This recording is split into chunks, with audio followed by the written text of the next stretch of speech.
Hello friends, your welcome to R K Rojgar study. अगर आप videos जुड़े तो हमारे चैनल का प्लेलिस्ट जरूर चेक करें, जिससे आपको हमारे कंटेंट और पढ़ाने का तरीका पता चल सके। इस वीडियो में जैसा कि थंबनेल देखकर आप जान ही गए हो कि हम प्रीवियस ईयर प्रश्नों का एसएससी जीडी का जो 4 फरवरी से एग्जाम होने जा रहा है, उसी के लिए प्रीवियस ईयर प्रश्नों का सोल्यूशन करें। तो इस वीडियो में हम मैथ के 20 प्रश्नों को सॉल्व करेंगे, प्रीवियस ईयर प्रश्न के। तो देखिए एक शिफ्ट के, तो देखिए अब इस प्रश्न को कैसे सॉल्व करेंगे। तो देखिए ऐसे प्रश्नों में ब्रैकेट को पहले सॉल्व कर लिया जाता है। तो 44 माइनस 11 प्लस 2, यानी कि 44 के साथ 2 जुड़ जाएगा, प्लस है तो 46, और 46 में से 11 जाएगा तो कितना आ जाएगा।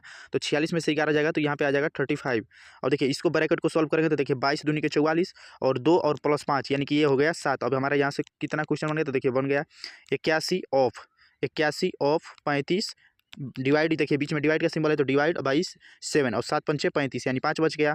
और बच गया अब 81 ऑफ मतलब का मतलब गुणा और 5, यानी 81 पंचे हो जाएगा, 5 एकम 4 और यानी कि 405। तो 405 इज द राइट आंसर। प्रश्न नंबर 2, देखिए 38 कलम, प्रश्न नंबर 2 है। देखिए 38 कलम का औसत मूल्य 25 रुपया है। तो 38 कलम का औसत मूल्य जो है वो 25 रुपया है। तो 38 कलम का औसत मूल्य 25 रुपया है, तो इनका योग कितना हो जाएगा। तो 38 कलम का जो योग हो जाएगा वो 950 रुपया हो जाएगा। योग हो जाएगा 950 रुपया का। यदि 8 नए कलम शामिल कर लिए जाएँ, तो पहले 38 कलम थे और 38 में 8 नए कलम जुड़ गए, तब हो गए 46 कलम। पहले 38 कलम थे और कह रहा है कि 8 नए कलम को इसमें शामिल कर लिया जाए तो हो गए 46 कलम। तो औसत मूल्य में 4 की वृद्धि हो जाती है। तो पहले औसत मूल्य कितना थी, तो पहले औसत मूल्य 25 थी, इसमें 4 की वृद्धि हो गई, यानी अब हो जाएगी औसत मूल्य 29। इसको जब मल्टीप्लाई करेंगे तो हमारा आ जाएगा 1334 रुपया।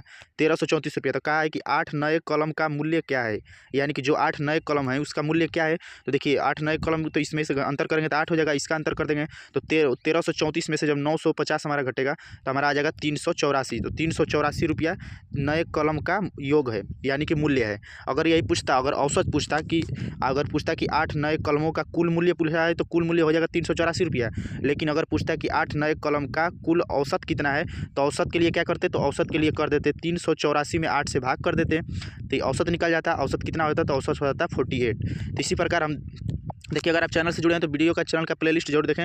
और देखिए एसएससी 2024 का एग्जाम खुद क्वालिफाई किए हैं। तो देखिए हम जब इस एग्जाम देकर आए थे, जब रिजल्ट आया था आंसर की, तो देखिए हम मेरिट लिस्ट में अपना नाम सब कुछ दिखाएं, तो आप जाकर इस वीडियो को देख सकते हैं। और CIS sub centre ATP Anpara में हमारा डीबीपीएसटी सब कुछ हुआ, तो कैसे क्या कुछ हुआ, तो देखिए इस वीडियो को जाकर आप जरूर देखिएगा, आपको बहुत हेल्प मिलेगा। और आपके विश्वास के लिए सिर्फ ये दिखा रहे हैं कि आपको हमारे चैनल पर विश्वास हो जाए कि हाँ आप अच्छे चैनल से जुड़े हैं। ऐसा नहीं है कि हम यूट्यूब पर आकर कुछ भी बता रहे हैं। तो अब देखिए प्रश्न नंबर 3, 7200 रुपये को PQR में इस प्रकार बांटा गया कि पी के हिस्से का 6 गुना क्यू के हिस्से का 2 गुना के बराबर है। यानी कि पी के हिस्से का 6 गुना कह रहा है, यानी कि पी के हिस्से का 6 गुना, तो पी के हिस्से का 6 गुना मतलब 6 बराबर कह रहा है क्यू के हिस्से के 2 गुना के बराबर है, यानी कि क्यू इंटू 2 बराबर जो कि आर के हिस्से का 3 गुना है, यानी कि आर इंटू आर के हिस्से का 3 गुना कौन है, क्यू। तो क्यू के बराबर कर दिए आर गुणे 3। अब देखिए ऐसे प्रश्नों के लिए क्या करना होता है।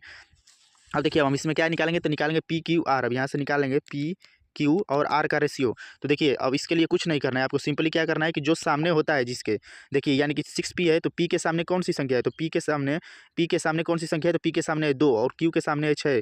तो P के जगह पे लिख देंगे, देखिए P के जगह पे क्या हो जाएगा, तो देखिए ये तो देखिए रेशियो में कट जा रहा है ना, तो 2 3 6, यानी कि 1:3 हो जा रहा है। तो P के नीचे लिखेंगे 1 और Q के नीचे लिख देंगे 3।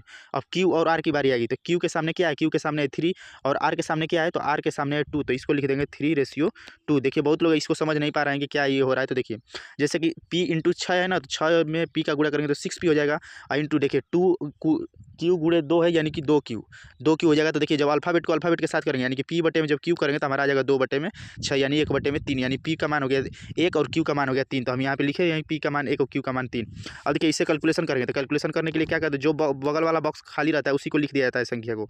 यहाँ पे 3 लिख देंगे, यहाँ पे भी 3 लिखे। अब इसका मल्टीप्लाई कर देंगे, तो यहाँ इसका मल्टीप्लाई करेंगे तो P का मान कितना आ जाएगा, यहाँ से देखिए तो P का मान आ गया 3 और Q का मान आ गया तितली के 9 और R का मान आ गया 3 दूनी के 6। तो ये सभी P Q और R का मान आ गया। तो देखिए कहा है कि Q का हिस्सा कितना है, Q का हिस्सा कितना है, तो Q का मान कितना है, तो Q का मान है 9। देखिए Q का मान, देखिए अब इसको इसे कट रहा है ना रेशियो में, तो कट जा रहा है। तो 3 एकम 3, 3 तिली के 9 और 3 दूनी के 6। तो Q का हिस्सा कितना है, तो Q का हिस्सा है 3। Q का हिस्सा कितना है, तो देखिए Q का हिस्सा है 3, Q का हिस्सा है 3 और बटा में टोटल कितना है, तो 3 Q है और R है 2, 3 2 5 और P है 1, तो 5 1 6। तो 3/6 इंटू टोटल रुपया कितना है, तो रुपये में दिया है 7200 रुपया। तो 7200 गुणा कर देंगे तो 6 से करेंगे 12 6 के 72 और 12 3 36, यानी कि 3600 रुपया इज द राइट आंसर। तो इसका सही आंसर क्या हो जाएगा, तो 3600 रुपया इसका सही आंसर हो जाएगा। प्रश्न नंबर 4, अब देखिए प्रश्न नंबर 4 पे आ जाएंगे। अमर, समर और उमेश मिलकर एक किताब को 15 दिनों में पूरा पढ़ सकते हैं। तो कौन कौन, तो अमर, समर और उमेश मिलकर एक किताब को 15 दिनों में पूरा पढ़ सकते हैं। अमर और समर मिलकर उस किताब को 30 दिनों में पूरा पढ़ सकते हैं। तो देखिए कह रहा है कि अमर और समर मिलकर उस किताब को 30 दिनों में पूरा पढ़ सकते हैं। अब इसका हम निकालेंगे टोटल काम। टोटल काम अगर आप हमारे वीडियो से जुड़े होंगे तो आप जानते होंगे कि इन संख्याओं का एलसीएम ले जाता है। 15 और 30 का एलसीएम कितना हो जाएगा? तो 15 और 30 का एलसीएम हो जाएगा 30। अब देखिए अब इसका एफिशिएंसी निकालेंगे। एफिशिएंसी यानी कि एक दिन का कार्य। एफिशिएंसी यानी एक दिन का कार्य। तो एक दिन में अमन, समर और उमेश मिलकर एक दिन में कितना किताब पढ़ रहे हैं? तो 15 दूना के 30 यानी कि 2 पेज। और अमर और ये मिलकर सुरेश, ये अमर और से अमर और यह से समर, तो ये मिलकर 30 से कम 30 यानी कि अब देखिए क्या कर रहा है, उमेश अकेले उसी किताब को कितने दिनों में पूरा पढ़ेगा?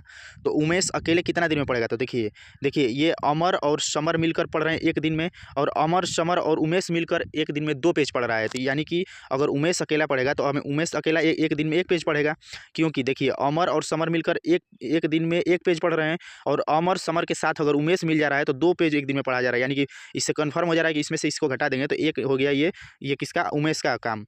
उमेश एक दिन में पढ़ रहा है एक, तो कहा है कि उमेश अकेले उस किताब को कितने दिन में पढ़ना है? तो टोटल किताब पढ़ना है 30, और उमेश एक दिन में एक किताब पढ़ता है, 30 से भाग कर देंगे तो 30 दिन इसका सही आंसर हो जाएगा। तो 30 डे इसका सही आंसर हो जाएगा। नेक्स्ट प्रश्न देखिए, देखिए पहले हम प्रश्न में क्या करते थे कि हम प्रश्नों को टाइप करते थे, लेकिन आप लोगों का रिस्पॉन्स अच्छा नहीं रहता था, इसलिए हम सोचे कि उसी प्रश्न को डायरेक्ट स्क्रीनशॉट लेकर और आप लोगों को हम डायरेक्ट सॉल्व करा रहे हैं, ताकि आपको विश्वास हो जाए कि हम एक भी प्रश्न अपने मन से इंक्लूड नहीं किए हैं। और 20 में 20 प्रश्नों का हम ट्रिक की सोल्यूशन देंगे, फुल में फुल का 100% मार्क्स हमारे चैनल से जुड़े रहेंगे तो गेन कर सकते हैं। और बिना इन प्रश्नों को सॉल्व किए आप एग्जाम्स में अच्छा परफॉर्मेंस नहीं कर सकते, क्योंकि प्रीवियस ईयर के प्रश्न बहुत इंपॉर्टेंट होते हैं। एक व्यक्ति को 85 रुपये में 50 जूते बेचने पर 15% की हानि होती है। तो देखिए 50 जूते जो हैं, 50 जूतों का पहले यहाँ से क्रय मूल्य निकालेंगे, क्योंकि 85 रुपये में 50 जूते बेचता है तो 15% की हानि होती है। तो ये जूते कितने में खरीदा है इसका क्रय मूल्य निकालिए। तो 85 हो गया, 85 रुपया, और इंटू 15% की हानि हुई, यानी कि 100 की वस्तु को बेचा है, 15% हानि यानी 85 में, यानी कि क्रय मूल्य कितना आ गया? क्रय मूल्य आ गया 100 रुपया, यानी कि जूते खरीदा है 100 रुपये में।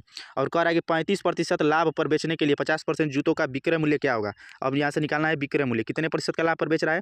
तो बेच रहा है 35% के लाभ पर, खरीदा है 100 रुपये में, और 100 रुपये में खरीदा है और बेच रहा है 35% के लाभ पर। जैसा कि जानते हैं क्रय या मूल्य का जो लाभ और हानि की गणना होती है वो हमेशा क्रय मूल्य पर होती है। क्यों? क्योंकि मान लीजिए कोई वस्तु अगर आप 100 रुपये में खरीदे हैं और 20% हानि पर बेच दिए, या 20 रुपये हानि में बेच दिए, तो ये इससे पता चला ना कि 100 रुपये खरीदे हैं, 20 हानि में बेच दिए, यानी 80 रुपये में बेचे हैं, तो आपको 20 रुपये की हानि हुई। तो इसीलिए क्रय मूल्य पर ही लाभ और हानि की गणना होती है। तो 35 और परसेंटेज के लिए 100 से 100 कट गया, तो इसका विक्रय मूल्य कितना हो गया? तो विक्रय मूल्य आ गया 135 रुपया। एक विक्रय मूल्य हो गया 135 रुपया। प्रश्न नंबर 6 पे आ जाएंगे। अब देखिए हमारा हो जाएगा प्रश्न नंबर 6। अब देखिए 36 में से 12 जाएगा, 36 में से जब 12 कटेगा तो ये कितना आ जाएगा? तो ये आ जाएगा 24, और 24 भागा क्या है? 6, तो 6 चौके 24, यानी यहाँ से हमारा निकल के आ गया 4। अब ये देखिए यहाँ से 4 निकल के आ गया, इसका काम खत्म हो गया। अब इसके बाद ये बचा है, देखिए 3 सते 21, और देखिए ये है, और 7 दूना के 14, तो प्लस और 98 हो जाएगा, और 7 दूना के 14, यानी कि 7 दूना के 14। तो देखिए 7 दूना का 14 है, तो ये 14 क्या है? तो 14 माइनस में है, क्योंकि इससे पहले माइनस का सिंबल है, तो माइनस हो जाएगा 14। 98 और 4 हो जाएगा 102, और 102 में से जब 14 घटाएंगे तो हमारा आ जाएगा 88। तो 88 इज द राइट आंसर। देखिए ये सभी ऑफिशियल प्रश्न है, एक भी प्रश्न हम अपने मन से इंक्लूड नहीं किए हैं। प्रश्न नंबर 7, नीरज धीरज से 4 गुना अधिक कुशल है। आप इन प्रश्नों में अगर कहेंगे एक प्रश्नों को बारी बारी से, मतलब एक पेज में एक प्रश्न को करने के लिए, तो आगे से वीडियो में आप कमेंट करिएगा, तो हम उस प्रकार के एक पेज में सिर्फ एक ही प्रश्न को रखेंगे। नीरज धीरज से 4 गुना अधिक कुशल है, यानी कि अगर नीरज एक दिन में 4 काम करता है, यानी कि धीरज से अधिक 4 गुना अधिक कुशल है, यानी कि 4, यानी धीरज एक दिन में 1 काम कर रहा है तो नीरज एक दिन में 4 काम कर रहा है। तो टोटल काम यहाँ से अब कह रहा है कि वे साथ मिलकर 44 दिनों में काम पूरा करते हैं। तो एक दिन में नीरज कितना काम कर रहा है? तो एक दिन में नीरज 4 काम कर रहा है, और एक दिन में धीरज 1 काम कर रहा है, यानी कि दोनों मिलकर एक दिन में 5 काम कर रहे हैं। और कह रहा है कि वे साथ मिलकर, यानी दोनों मिलकर एक काम को 44 दिनों में करते हैं। तो 44 दिनों में, तो यहाँ से टोटल काम निकल जाएगा, तो 44 और 5, 44 5 कितना हो जाएगा? तो 44 5 हो जाएगा 220, यानी टोटल काम कितना करना है? तो टोटल काम है 220 करना है, क्योंकि दोनों मिलकर एक दिन में 5 काम कर रहे हैं, 44 दिनों काम करते हैं, तो 44 दिन जब पूरा करेंगे तो टोटल काम यानी 220 काम किए हैं। अब देखिए क्या पूछा है कि नीरज को अकेले उसी काम को पूरा करने में कितना दिन लगेगा? तो नीरज एक दिन में कितना काम कर रहा है? तो नीरज एक दिन में 4 काम कर रहा है, और काम कितना करना है? तो काम टोटल करना है 220 काम, और नीरज एक दिन में 4 काम कर रहा है, तो 4 से भाग कर देंगे, यानी कि 55 डे, यानी 55 दिन इसका सही आंसर हो जाएगा। इन प्रश्नों की PDF पाने के लिए आप हमारे टेलीग्राम ग्रुप से जुड़ सकते हैं, जिसका लिंक वीडियो के डिस्क्रिप्शन बॉक्स में, वहाँ पर आप फ्री ऑफ कॉस्ट इन प्रश्नों की PDF पा सकते हैं। नेक्स्ट प्रश्न, प्रश्न नंबर 8, 2 लड़के 540 40 मीटर लंबे एक पुल के विपरीत छोर पर खड़े हैं। दो लड़के हैं। देखिए ऐसे प्रश्नों में डायरेक्ट हम क्या करते हैं कि हम प्रश्नों को जब हम सॉल्व करते हैं, अब एग्जाम में भी हम ऐसे ही करते हैं, तो हम इसका तुरंत इसको पूरा नहीं पढ़ते हैं, तुरंत डायग्राम बनाना स्टार्ट करते हैं, क्योंकि आपको टाइम बचाना है। तो कह रहा है कि दो छोर पर खड़े हैं, इसकी लंबाई दूरी कितनी है 540 मीटर, और दो दो दो कहा है कि दो लड़के खड़े हैं, तो एक यहाँ पे खड़ा हो गया, एक लड़का यहाँ पे, दोनों छोर पे खड़े हो गए। कह रहा है कि दोनों की दिशा विपरीत है, दोनों की दिशा विपरीत है। यदि वे एक ही समय पर क्रमशः 18 मीटर पर मिनट और 12 मीटर पर मिनट की चाल से एक दूसरे की ओर चलना शुरू करते हैं, यानी कि जो पहला लड़का है इस छोर पे, तो इसका चाल कितना है, तो इसका चाल है 18 मीटर पर मिनट चल रहा है। 540 मीटर इन दोनों के बीच में दूरी है। दूसरे लड़के की चाल कितनी है, तो वो है 12 मीटर पर मिनट। अब ये कह रहा है कि वे कितने समय बाद एक दूसरे से मिलेंगे, तो मिलने का समय बताना है।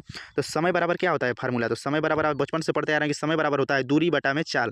तो दूरी बटा में चाल, तो दूरी कितना है, तो दूरी है 540, अब बटा में चाल क्या होगा, तो देखिए जब दो चाल दिया रहे, तो जब दोनों अपोजिट डायरेक्शन में चलें तो उनका चाल आपस में जुड़ जाता है। अगर दोनों सेम डायरेक्शन में चलते हैं तो चाल आपस में घट जाता है। तो दोनों की डायरेक्शन क्या है, अपोजिट विपरीत दिशा में दोनों चल रहे हैं, क्योंकि कहा है ना कि विपरीत छोर पर खड़े हैं, तो विपरीत छोर पर खड़े हैं और एक दूसरे की ओर चल रहे हैं, यानी विपरीत दिशा में चल रहे हैं, तो विपरीत दिशा में चल रहे हैं तो चाल आपस में जुड़ जाएगा। तो 12 और 18 कितना हो जाएगा, तो 12 8 20 10 30, यानी कि 30, और ये कितना है 540 मीटर, और ये है मीटर पर मिनट, तो मीटर से मीटर कट जाएगा, और 540 और 3 यानी कि 18 मिनट, तो 18 मिनट इसका सही आंसर हो जाएगा। 18 minute is the right answer. प्रश्न नंबर 9। अब देखिए प्रश्न नंबर 9 पे आ जाएंगे। ये देखिए वेरी इंपॉर्टेंट प्रश्न है। बहुत से स्टूडेंट इस प्रश्न को स्किप कर देते हैं, जबकि ऐसे प्रश्न आपको प्रैक्टिस अगर आप हमारे साथ रेगुलर करते रहेंगे तो एग्जाम होने तक आप हम करेंगे 20 में 20 आप गेन कर सकते हो अपने चैनल पर। सिर्फ मैथ का ही नहीं, मैथ, रीजनिंग, हिंदी, जीके, ये सभी का सोल्यूशन दे रहे हैं, तो आप जाकर जरूर देखिए। अगर आप हमारे चैनल से जुड़े रहेंगे रेगुलर एग्जाम होने तक, तो आपको हम गारंटी कर रहे हैं कि आप 155 मार्क्स 150 प्लस मार्क्स आराम से गेन कर लीजिएगा। 1 केजी चीनी की कीमत में 34% की वृद्धि हुई। तो देखिए अगर नया मूल्य निकालना है और यह वृद्धि 51 रुपये की है, तो प्रति किलोग्राम चीनी की नई कीमत क्या है। तो देखिए अगर नई कीमत निकालनी है तो आपको पहले होना चाहिए कि आपको पता होना चाहिए कि पहले वास्तविक मूल्य क्या है। वास्तविक मूल्य में जो मूल्य में वृद्धि हुई है उससे जोड़ देंगे, तो हम यहाँ से टोटल नई मूल्य निकाल लेंगे।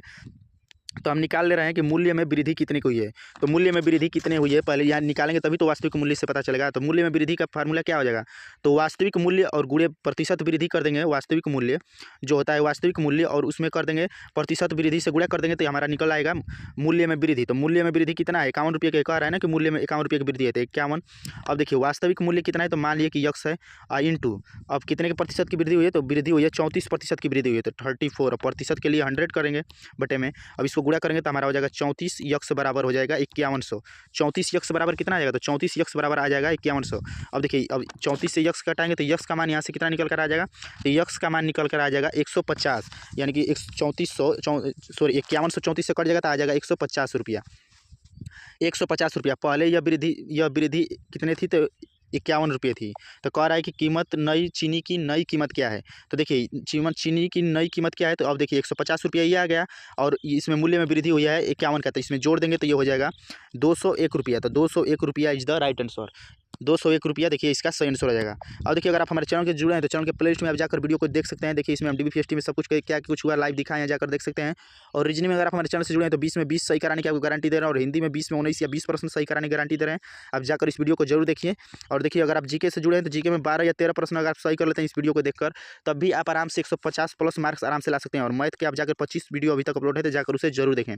और देखिए जीके की तैयारी हमारे चैनल के कम्युनिटी से जरूर की देखा करें, क्योंकि देखिए 11,000 व्यू है, 11,000 स्टूडेंट ने, क्योंकि हम एक कम्युनिटी पोस्ट में 5 से 7 प्रश्न 5 से 8 प्रश्न हम तैयार कराते हैं। तो आप जाकर उसे जरूर देखा करें। आइए हम टाइम वेस्ट न करते हुए क्लास को रेगुलर रखते हैं, और क्लास की पीडीएफ पाने के लिए टेलीग्राम ग्रुप से जरूर जुड़ें। प्रश्न नंबर 10 कह रहा है कि यदि किसी वस्तु का अंकित मूल्य कितना है, तो 2500 रुपया है, और विक्रय मूल्य जो है वो कितना है, तो विक्रय मूल्य है 1800 रुपया। यानी कि अगर आप किसी मॉल में गए हैं, वहाँ पे कोई आप जैसे कि जीन्स खरीद रहे हैं या कोई भी कपड़ा खरीद रहे हैं, तो उस पर अंकित मूल्य MP यानी मार्केट प्राइस, यानी उस पर अंकित जो मूल्य है वो है 2500 रुपया, और वो बेच रहा है 1800 रुपये में, तो आपको कितना आपको वो मतलब छूट दे रहा है। कहा है ना कि वस्तु पर छूट कितनी है, तो अगर रुपये में निकालेंगे तो 2500 रुपया उस पर प्रिंट दिया है, और आपको बेच रहा है दुकानदार 1800 रुपये में, यानी कि 700 रुपये की छूट दे रहा है। दुकानदार क्या कर रहा है, तो 700 रुपये की छूट दे रहा है। अगर देखिए कभी कोई क्वेश्चन पूछ देता है कि छूट प्रतिशत क्या है, तो छूट प्रतिशत क्या है, यानी कि 700 रुपये की छूट दिया है कितने रुपये पर, तो अंकित मूल्य कितना है जो प्रिंट है उसी पर कोई भी दुकानदार छूट देगा। कहीं भी आप सामान खरीदिएगा तो जो भी मॉल में जाइएगा तो जो भी डिस्काउंट चलता है किस पे चलता है, वो अंकित मूल्य यानी कि जो इस पर प्रिंट रहता है उसी पे, तो अंकित मूल्य है 2500 रुपये, उसी पे छूट देगा। और छूट के लिए प्रतिशत के लिए 100 से गुणा करेंगे, 00 से 00 खत्म हो जाएगा, और यानी कि हो जाएगा ये हो जाएगा 700 बटे में 25, ये हो जाएगा 700/25 और 700/25 यानी कि 28% इसका सही आंसर हो जाएगा, अगर छूट प्रतिशत पूछता है तब। लेकिन सिर्फ पूछा है छूट रुपये में तो वो हो जाएगा 700 रुपया। अब देखिए ऐसे प्रश्न ऐसे सीजीडी में आते हैं, क्या दिया है तो देखिए ये इसको तो जोड़ेंगे तो ये 6 4 10 हो जाएगा, यानी कि 2 × 10 - 5, 10 दूना के 20 - 5 यानी कि 15 is the right answer. Next प्रश्न नंबर 12। देखिए एक भी प्रश्न अपने मन से इंक्लूड नहीं किए हैं, सभी प्रश्न किस शिफ्ट के हैं तो देखिए सभी प्रश्न आप जाकर देख सकते हैं 30 मार्च के हैं। 30 मार्च 2024 के सभी रियल प्रश्न हैं। तो 30 मार्च 2024 को एक ही शिफ्ट में एग्जाम हुआ था, उस एग्जाम के सभी रियल प्रश्न हैं, ये सेम टू सेम प्रश्न, तो आप जाकर उसमें देख सकते हैं। अब देखिए आ जाएंगे प्रश्न नंबर 12 पे, हम आ जाएंगे प्रश्न नंबर 12 पे।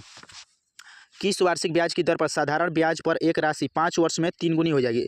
तो देखिए अगर मान लीजिए कि कोई राशि है, मान लीजिए कि पी यानी कि मूलधन है 100 रुपया, और इसमें कह रहा है कि 5 वर्ष की दर पर यह कितनी हो जाएगी, तो राशि यानी कि मिश्रधन हो जाएगा 300 रुपया। कह रहा है ना कि 3 गुनी हो जाएगी, 5 वर्षों में 3 गुनी हो जाएगी। तो 5 वर्षों में मान लीजिए कोई राशि है वो 100 है और 5 वर्षों में हो गई 3 गुनी, तो 3 गुनी हो गई, तो इस पर साधारण ब्याज कितना मिला है। कहा है कि साधारण ब्याज, तो देखिए 100 रुपया राशि थी, और जैसे आप मान लीजिए बैंक में आप जमा किए हैं तो 100 रुपया जमा किए हैं, आपको मिल गया है 300 रुपया, तो इसमें तो 100 रुपया आप ही का है, तो ब्याज आपको कितना मिला है, तो ब्याज यहाँ से मिला है 200 रुपया। तो कहा है कि किस वार्षिक दर पर, तो दर बताना है, तो दर के लिए क्या करते हैं, 1 वर्ष का साधारण ब्याज जो होता है वही दर होता है, तो दर है 200 रुपया, कितने वर्ष का, 5 वर्ष का, तो 5 से भाग करेंगे यानी कि 40%, तो दर बराबर क्या हो जाएगा, तो दर बराबर हो जाएगा 40% इज द राइट आंसर। अब देखिए हो जाएगा प्रश्न नंबर 13। देखिए प्रश्न नंबर 13 क्या है, तो देखिए इसको अब कुछ नहीं करना है, इसको डायरेक्ट मल्टीप्लाई करिए। मल्टीप्लाई करेंगे तो कैसे मल्टीप्लाई किया है, तो देखिए जो पास वाला होता है उसको पास वाले में गुणा करते हैं और दूर वाले को दूर वाले में गुणा करते हैं। पास वाले को पास वाले में गुणा करेंगे और दूर वाले को दूर वाले में गुणा करते हैं। देखिए इसको इसमें इस वाले कॉलम में पूरा गुणा करेंगे तो ये हो जाएगा 5 तिहाई 15 u प्लस हो जाएगा 3 तिली के 9 u और बराबर हो जाएगा, अब इसका इसमें गुणा करेंगे तो इसका इसमें गुणा करेंगे तो हो जाएगा 5 × 25t और माइनस 5 तिहाई 15t। अब देखिए अब इसको पक्षांतर करेंगे तो पक्षांतर कर रहे हैं तो देखिए 15t, अब देखिए ये हो जाएगा 15t, तो देखिए अब 9 टी है ना, अब इसको टी को या तो इस साइड कर लीजिए या तो इस साइड कर लीजिए। तो देखिए हमारा यू वाला कौन सा पोजीशन है, तो यू तितली के 9 यू ये है, और इसके बाद ये है 5 5 × 25 और इसके बाद 5 × 15t नहीं, ये 15 यू है यार, यही कह रहे थे कि क्या मिस्टेक हो रहा है। अब देखिए यहाँ से हो गया, तब देखिए हम इसको ला ले रहे हैं तो देखिए अब इसको 9 यू है और माइनस है 15 यू, तो इधर आएगा तो प्लस हो जाएगा, तो प्लस हो जाएगा 15 यू। अब इधर हो जाएगा 25t और यह प्लस में है 15t, तो इधर आकर माइनस टी हो जाएगा। पक्षांतर करना आप जैसा कि जानते होंगे, तो 25 और 9 कितना हो जाएगा 24 यू, 24 यू हो जाएगा, 24 यू बराबर कितना हो जाएगा 10t, 24 यू बराबर हो जाएगा 10t, 24 यू बराबर हो जाएगा 10t। तो बताएं कि यू वाले के सामने यू वाला और टी वाले के सामने टी वाला, यानी कि अगर हम यू बटा टी निकालेंगे तो यू के बराबर यू के सामने क्या है, तो यू के सामने 10 है और टी के सामने क्या है, टी के सामने 24, तो 10/24 हो जाएगा, यानी कि 5 दूना के 24 और 12 दूना के 24। तो क्या पूछा है, तो देखिए एग्जामिनर कभी कभी ऐसे ऑप्शन रख देता है। अब देखिए अगर यहीं पे एक ऑप्शन रहता है कि 5:12, तो बहुत से स्टूडेंट 5:12 क्लिक करते जल्दबाजी में, जबकि वो क्वेश्चन आपका गलत हो जाता है। लेकिन इस वाले में कहिए कि ऑप्शन नहीं दिया है, तो पूछा क्या है, पूछा है टी और यू का मान, टी रेशियो ई का मान। तो देखिए यू का मान कितना है, यू का मान है 5 और टी का रेशियो कितना आया है, तो 12। तो टी पहले तो टी का हो जाएगा 12 और यू बाद में है तो यू 12 में यानी कि 5। तो इसी प्रकार आप थोड़ा सा प्रश्नों को कम, थोड़ा सा आप स्पीड जरूर रखें लेकिन थोड़ा सा उस पर ध्यान जरूर दें। प्रश्न नंबर 14 पे आ जाएंगे। जब किसी संख्या के क्रमिक रूप से 15%, 80%, 44% की कमी की जाती है तो वह संख्या हो जाती है 19,992 हो जाती है संख्या। देखिए ये संख्या हो जाती है, तो इसमें क्या है, तो पहले कोई संख्या थी उसमें 15% की कमी किया, फिर इसमें 80% की कमी किया, फिर इसमें कमी किया 44% की, इसके बाद वो संख्या कितनी हो गई, तो हो गई 19,992। अब अगर आप हमारे चैनल से रेगुलर जुड़े होंगे तो आपको हम स्टार्टिंग से ही बता रहे हैं कि अगर शुरू का लास्ट का मूल्य दिया रहे और शुरू का मूल्य निकालना रहे तो रेशियो को उल्टा गुणा करते हैं। तो रेशियो को उल्टा गुणा करेंगे तो 44, 100 में से 44 जाएगा तो हमारा कितना आ जाएगा, तो हमारा आ जाएगा 66। 100 में से 44 जाएगा तो कितना आ जाएगा, तो हमारा आ जाएगा 56, तो 100 बटा में हो जाएगा 56। उल्टा गुणा कर रहे हैं क्योंकि शुरू का मूल्य शुरू का निकालना है ना, कह रहा है ना कि वो संख्या कितनी थी यानी स्टार्टिंग में कितनी थी। और इसके बाद देखिए इसके बाद 80% की कमी किया है तो 100 में से 80 जाएगा तो 100 बटा में 80 जाएगा तो यानी कि हो जाएगा 20। इसके बाद 15 की कमी किया है तो 100 बटा में 15 जाएगा 100 में से, तो 85। अब देखिए इसको कैलकुलेशन करेंगे, अब इसे हम कैलकुलेशन करेंगे तो 5 से गुणा कर रहे हैं। देखिए 20 पंचे 100, 5 से इसे कटा दे रहे हैं तो 5 हो जाएगा 17 5 85। और 17 से जब हम देखिए अब 56 से भाग करिएगा 19,992 में जब 56 से गुणा भाग करेंगे तो हमारा आ जाएगा 357 और 357 में जब 11 से भाग करेंगे तो हमारा आ जाएगा 21। अब देखिए अब कितना बचा, तो बचा 21 और इसके बाद मल्टीप्लाई में कितना है, तो 1 0 2 0 और फिर 2 0 यानी कि हो जाएगा ये 100 है, तो यानी कि 21 पे 4 0, तो 21 पे 4 0 देखिए हमारा सही आंसर हो जाएगा। नेक्स्ट प्रश्न, प्रश्न नंबर 15। अब देखिए इसको क्या करना है कि देखिए प्लस वाले को प्लस वाले के साथ जोड़ दीजिए और माइनस वाले को माइनस वाले के साथ। तो 42 और प्लस 12 कितना हो जाएगा, तो 42 और 12 हो जाएगा 2 2 4 और 4 1 5, यानी कि हो जाएगा 54 और 17 और माइनस 10 यानी कि 17 माइनस 27, तो 54 में से 27 जाएगा यानी कि 27 आ जाएगा यहाँ से। अब 27 आ गया। अब देखिए ये पूरा ब्रैकेट होकर कितना आ गया, तो आ गया 27। अब देखिए हमारा क्वेश्चन कितना बन गया, तो बन गया 4 ब्रैकेट में 27, 4 ब्रैकेट में 27 भागा 3 प्लस 4। अब देखिए 3 से कट जाएगा, 3 और 27 और ब्रैकेट से पहले क्या होता है, तो गुणा होता है, तो 9 चौके 36 और प्लस 4 ये तो 9 36 और 4 हो जाएगा 40। तो 40 is the right answer. Next प्रश्न, प्रश्न नंबर 16। एक दुकानदार अपने सामान पर 20% अधिक मूल्य अंकित करने के बाद 12% लाभ पर बेचता है। देखिए एक दुकानदार है, देखिए कोई दुकानदार है, तो कहा है ना कि अंकित करते, यानी इसका पता नहीं है क्रय मूल्य कितना है, तो क्रय मूल्य मान लीजिए कि 100 है। कहा है ना कि एक दुकानदार अपने सामान पर 20% अधिक अंकित मूल्य अंकित करता है।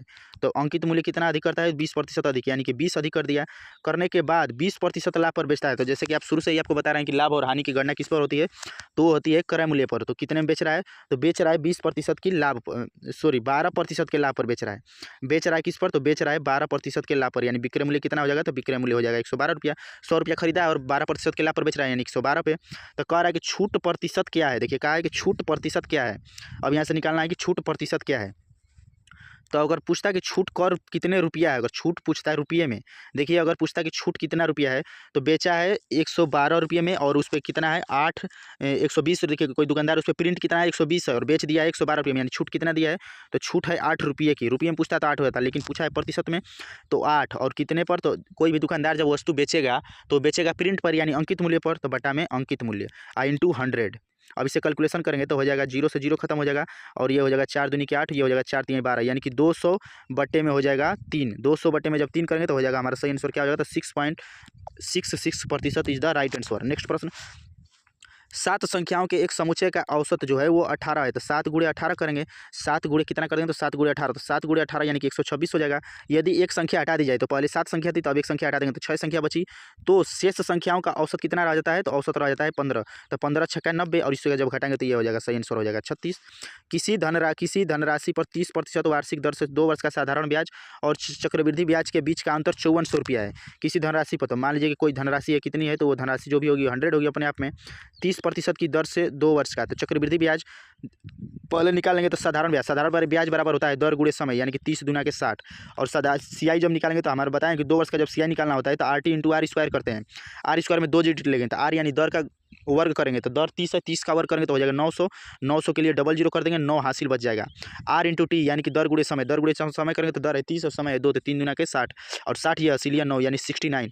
तो देखिए हमारे चक्रवृद्धि ब्याज कितना निकल आया, तो चक्रवृद्धि ब्याज निकल कर आएगा 69 और हमारा जो साधारण ब्याज है वो निकल के आ गया 60। इनका अंतर करेंगे तो कितना आ गया, तो अंतर आ गया 9% का।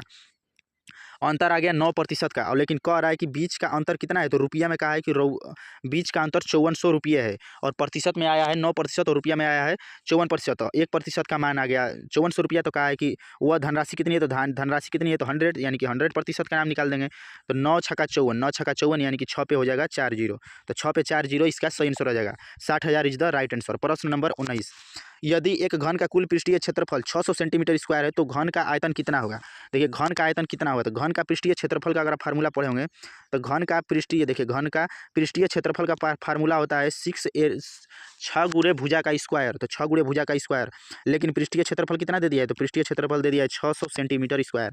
इसे सॉल्व करेंगे तो एरिया का स्क्वायर जब निकालेंगे तो हो जाएगा 6 से 6 कट जाएगा यानी कि 100, और जब एरिया बराबर निकालेंगे तो 100 यानी कि 10 का वर्ग है तो 10 हो जाएगा।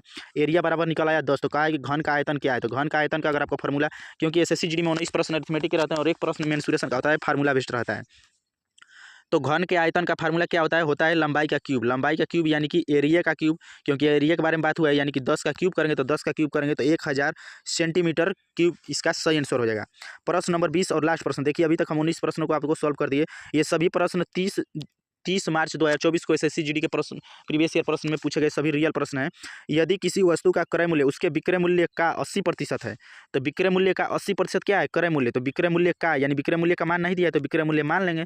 तो विक्रय मूल्य मान लिया 100। का है कि वस्तु का क्रय मूल्य क्या है, विक्रय मूल्य का 80%। तो क्रय मूल्य क्या है, तो वस्तु का क्रय मूल्य विक्रय मूल्य का 80% यानी 100 का 80% निकालेंगे तो हो जाएगा 80, ये हमारा हो जाएगा क्रय मूल्य।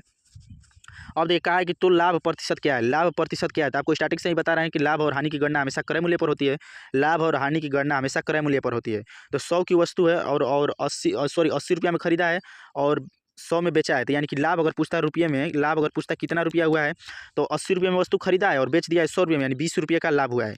लेकिन पूछा है लाभ प्रतिशत, तो प्रतिशत के रूप में क्या करना रहता है, तो प्रतिशत के रूप में 20, अब बटा में कितने रुपये की वस्तु खरीदा था, तो 80 का, इंटू प्रतिशत के लिए 100, 20 चौके 80 और 4 से हो जाएगा 5, यानी कि 4 से हो जाएगा 25, 25 चौके 100, तो 25% इज द राइट आंसर। तो 25% इज द राइट आंसर। देखिए अभी तक हम 20 में 20 प्रश्नों को आपको सॉल्व करके दिखा दिए।